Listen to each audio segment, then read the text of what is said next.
Olá, sou Daniel de Paula e vamos a mais um estudo bíblico. Hoje trataremos do seguinte assunto: o que é orar em línguas? É orar em línguas uma linguagem de oração entre o cristão e Deus? Como pano de fundo, por favor, assista ao vídeo sobre o dom de falar em línguas no canal. Há 4 passagens principais que são usadas como evidência para orar em línguas: Romanos 8:26, 1 Coríntios 14, do 4 ao 7, Efésios 6:18 e Judas versículo 20. Efésios 6:18 e Judas versículo 20 mencionam orando no Espírito.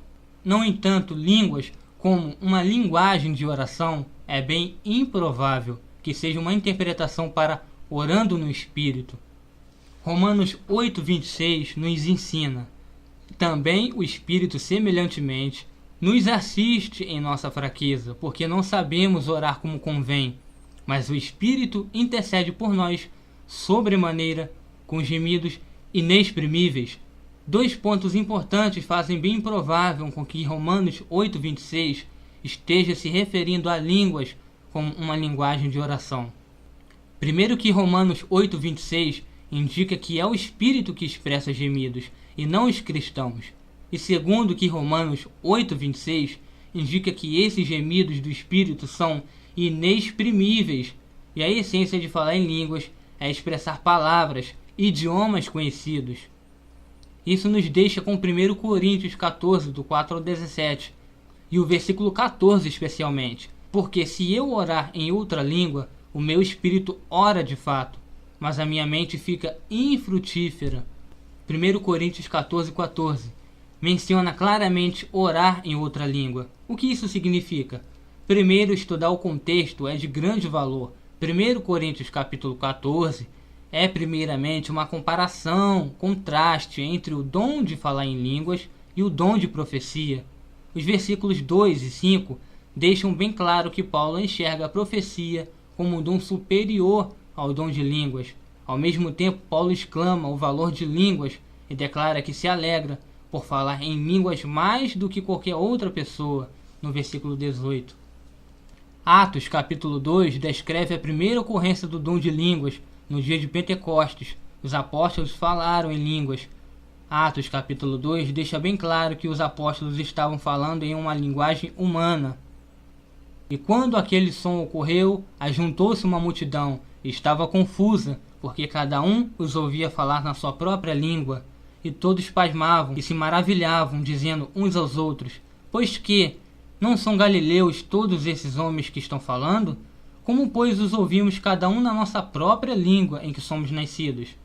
A palavra traduzida línguas em Atos 2 e 1 Coríntios 14 é glossa, o que significa linguagem. É a palavra da qual temos a palavra moderna glossário. Falar em línguas era a habilidade de falar em uma língua que você não conhecia para comunicar o evangelho a alguém que falava aquela língua. Na área multicultural de Corinto, parece que o dom de línguas era de grande valor e importância. Os cristãos de Corinto puderam comunicar melhor o evangelho e a palavra de Deus como resultado do dom de línguas. No entanto, Paulo deixou bem claro, mesmo com esse uso de línguas, que a mensagem era para ser traduzida ou interpretada. 1 Coríntios 14, 13 e o versículo 27. Por isso, o que fala em língua desconhecida, ore para que a possa interpretar. E se alguém falar em língua desconhecida, faça-se isso por 2, ou quando muito 3, e por sua vez, e haja intérprete. Um crente de Corinto falaria em línguas, ministrando a verdade de Deus para alguém que falava aquela língua. E então aquele crente, ou outro na igreja, era para interpretar o que estava sendo falado, para que toda a assembleia pudesse entender o que estava sendo dito. O que então é orar em línguas? E como é diferente de falar em línguas? 1 Coríntios 14, do 3 ao 27, indica que orar em línguas também é para ser interpretado. Como resultado, aparenta ser o caso que orar em línguas era oferecer uma oração a Deus. Essa oração ministraria a alguém que falava aquela língua, mas também precisaria ser interpretada para que todo o corpo pudesse ser edificado. Essa interpretação não concorda com uma outra explicação que enxerga orar em línguas como uma linguagem de oração. Essa outra interpretação pode ser resumida de tal forma: orar em línguas é uma linguagem de oração pessoal entre aquele que crê e Deus, 1 Coríntios 13, 1, e que o crente usa para se edificar, 1 Coríntios 14, 4. O que fala em língua desconhecida edifica-se a si mesmo, mas o que profetiza edifica a igreja, 1 Coríntios 14, 4. Essa interpretação não é bíblica, pelos seguintes motivos. Primeiro, como é que orar em línguas pode ser uma linguagem particular se é para ser interpretado? Como diz 1 Coríntios 14, do 13 ao 17. Por isso o que fala em língua desconhecida, ore para que a possa interpretar. Porque se eu orar em língua desconhecida, o meu espírito ora bem, mas o meu entendimento fica sem fruto. Que farei, pois? Orarei com o espírito, mas também orarei com o entendimento. Cantarei com o espírito, mas também cantarei com o entendimento. De outra maneira, se tu bendizeres com o espírito, como dirá o que ocupa o lugar de indouto? O amém sobre a tua ação de graças, visto que não sabe o que dizes? Porque realmente tu dás bem as graças, mas o outro não é edificado. Segundo, como é que orar em línguas pode ser para autoedificação, quando a Bíblia ensina que os dons espirituais são para a edificação da igreja, não de nós mesmos? 1 Coríntios 12, 7. Mas a manifestação do Espírito é dada a cada um para o que for útil. Terceiro, como é que orar em línguas pode ser uma linguagem particular de oração, se é para ser um sinal para os incrédulos? 1 Coríntios 14, 22. De sorte que as línguas são um sinal, não para os fiéis, mas para os infiéis, e a profecia não é sinal para os infiéis, mas para os fiéis. Quarto, a Bíblia deixa bem claro que nem todo mundo possui o dom de línguas. 1 Coríntios 12, 11 e do 28 ao 30. Mas um só e o mesmo Espírito opera todas estas coisas, repartindo particularmente a cada um como quer. E a uns pôs Deus na igreja, primeiramente apóstolos, em segundo lugar profetas, em terceiro doutores, depois milagres, depois dons de curar, socorros, governos, variedades de línguas. Portanto, são todos apóstolos, são todos profetas, são todos doutores, são todos operadores de milagres, têm todos o dom de curar, falam todos diversas línguas, interpretam todos? É claro que não. E observem que Paulo coloca a variedade de línguas em último lugar da lista. Como é que línguas pode ser um dom de autoedificação se nem todo crente o possui? Não é verdade que todos nós precisamos ser edificados? Há um outro entendimento de orar em línguas que precisa ser mencionado. Alguns acreditam que orar em línguas seja um código de linguagem secreta que não permita que Satanás e seus demônios entendam nossas orações e ganhem uma certa vantagem sobre nós. Essa interpretação não é bíblica por duas razões. Primeiro, o Novo Testamento é consistente em descrever línguas como uma linguagem humana.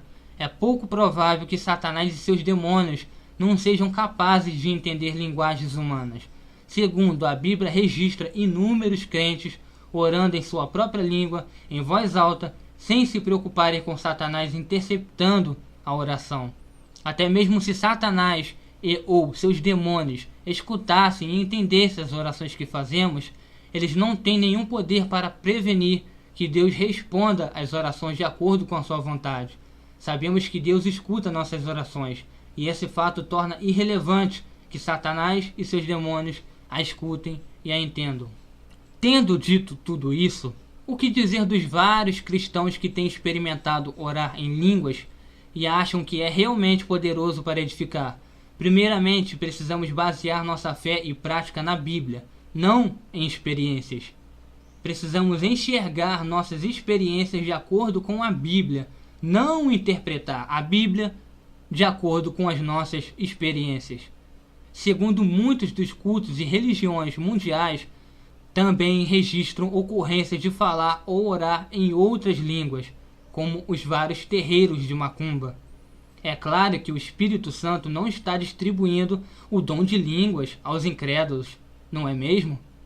Então parece ser o caso que os demônios podem falsificar o dom de falar em línguas Isso deve fazer com que comparemos com mais cuidado ainda nossas experiências com a Bíblia.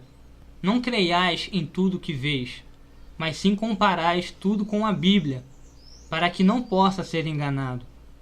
Terceiro, muitos estudos têm mostrado que falar ou orar em línguas pode ser um comportamento que se aprende. Quando se escuta e observa outros falando em línguas, uma pessoa pode aprender tal procedimento, mesmo que subconscientemente. Essa é a explicação mais provável para a grande maioria de exemplos de pessoas falando ou orando em línguas entre os cristãos.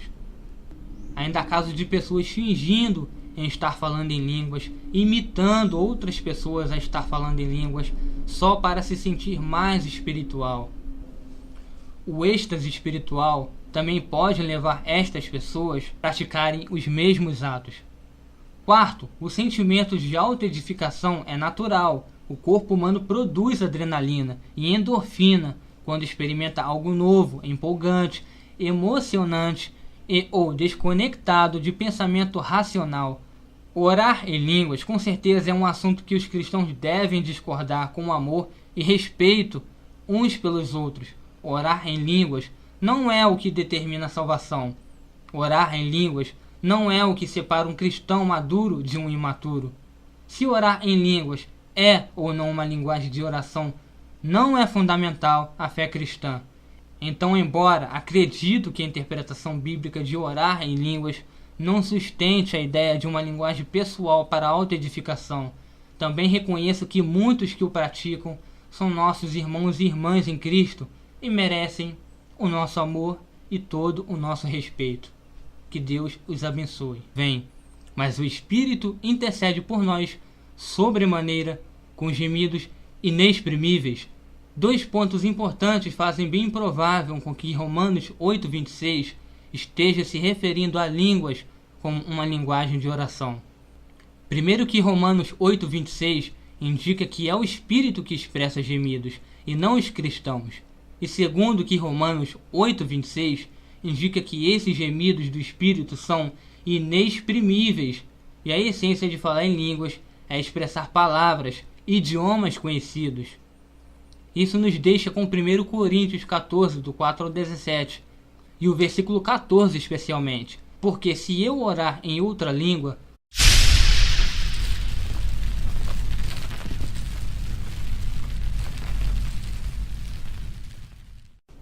Olá, sou Daniel de Paula e vamos a mais um estudo bíblico. Hoje trataremos do seguinte assunto: o que é orar em línguas? É orar em línguas uma linguagem de oração entre o cristão e Deus? Mencionam orando no Espírito. No entanto, línguas como uma linguagem de oração é bem improvável que seja uma interpretação para orando no Espírito. Romanos 8:26 nos ensina: também o Espírito semelhantemente nos assiste em nossa fraqueza, porque não sabemos orar como pano de fundo. Por favor, assista ao vídeo sobre o dom de falar em línguas no canal. Há 4 passagens principais que são usadas como evidência para orar em línguas: Romanos 8:26, 1 Coríntios 14, do 4 ao 7, Efésios 6:18 e Judas versículo 20.